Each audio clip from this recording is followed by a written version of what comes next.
Semifinal ম্যাচে একটাই enjoy করার ছিল, কারণ যে চারটে টিম উঠেছে আমার লাইভে বলতে অসুবিধা কিছু নেই, চারটে টিমই আমার খুব কাছে।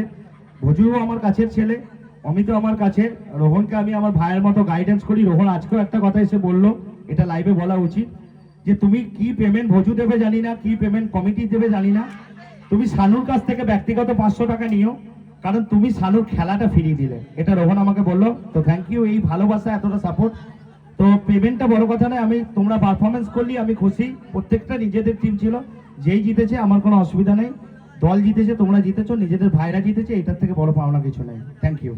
আর থ্যাংক ইউ বাপিদাকে আরেকবার দেখানোর জন্য বলবো, এই মানুষটা যদি না থাকতো আজকে এই টুর্নামেন্ট গ্র্যান্ড সাকসেস হতো না।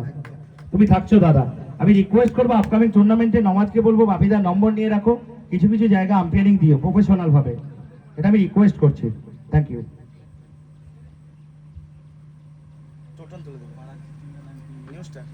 পাড়ার সব শেষে একটাই কথা বলবো, পাড়ার সামার কাপ খুব সুন্দর হয়েছে।